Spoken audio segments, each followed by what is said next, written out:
How can you deconstruct the administrative state when you have all of these critical jobs, the day-to-day management jobs, still open 6 weeks in? It's a great question, but I mean, like, one of the reasons I'm told, I've talked to several Republicans on Capitol Hill and others who actually want these jobs. There's a loyalty test, first and foremost. If you said anything against the president during the primary cycle, you're likely out. It's this very rigorous process here, and it is it's taking much longer than it should be.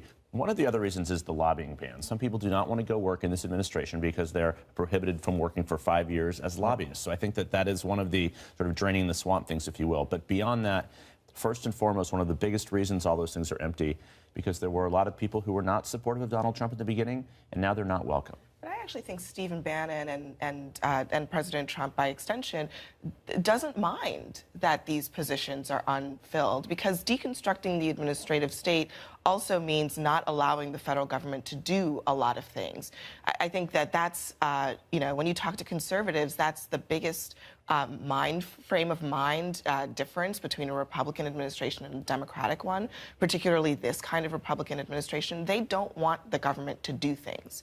And sometimes the way to not get the government to do things is simply to not have people implementing regulations, you know, running basic functions. And as disruptive as that seems, I think that's actually what they're going for. And Steve Bannon really laid it out there. On the other hand, though, rolling back what the Obama administration has done and what the Republicans find so objectionable about the Obama administration is going to take some very active work. There is a Congressional Review Act that allows Congress to act on some of the regulations that were implemented late in the administration, but that's only 60 legislative days. We are rapidly running out of rules that would cover that. To roll back a lot of the environmental regulations and a lot of the land use regulations, especially out west, they're going to require senior officials at Interior, senior officials at Ag, senior officials in all these sort of sub-cabinet agencies.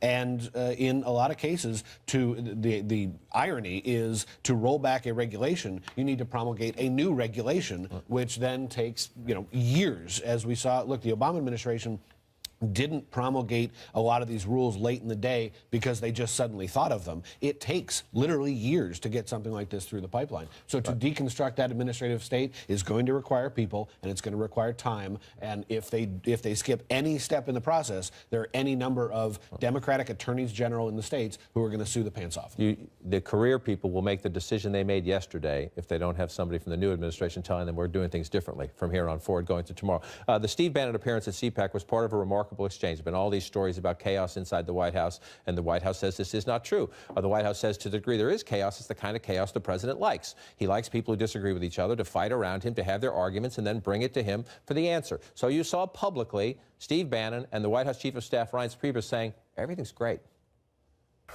Steve is very consistent and very loyal to the agenda, and is a presence that I think is very important to have in the White House, and someone that I work with every second of the day, and actually I cherish his friendship. Yeah, you know, I can run a little hot on occasions. And Reince is indefatigable. I mean, it's low key, but it's determination. The thing I respect most, and the only way this thing works, is Reince is always kind of steady. All is well, right? You covered the White House. They're besties. That's true. Well, I'm going to say this. They really do have different personalities, and so they're not competing with one another in that kind of traditional sense that they have the same personality and are vying for the guy who gets to keep his personality. I think they also both understand that old adage about keep your friends close and your enemies closer. Not to say that they're enemies, but to say that they really represent two different wings of Donald Trump's support system, right? That's what I found great about that, though. It's, again, not taking sides, that they were openly candid about it. Yeah. He's an establishment guy. Yeah. I'm a spear thrower, and, you know, trying to change the party. And so we're gonna argue a lot. So what? It kind of doesn't work one without the other, right? I mean, without Reince, there's no lifeline to Capitol Hill. There's no goodwill or security safety net with Mitch McConnell, with Paul Ryan, with all of that. Without Steve Bannon, there's not that momentum and energy and enthusiasm that Trump needs personally to get excited about every day, and that the administration needs to be kind of the chaos factor or the scare factor. So I think these two men legitimately understand that if they can work well together and block other people in that White House from dividing and conquering, because there are other people in the White House who are also leaking. And there are a lot of skeptics of whether this controlled chaos can work in the government setting. We're only 6 weeks in. I think we shouldn't rush to judgment. But do you see, I want to add Kellyanne Conway to the mix. She had a TV timeout, if you will, because the White House says, her own colleagues say, this is not the news media say, her own colleagues said she said some things in some interviews that were viewed as counterproductive. So she disappeared for a little bit. She came back this week, and she says somebody inside the White House is trying to get in her way.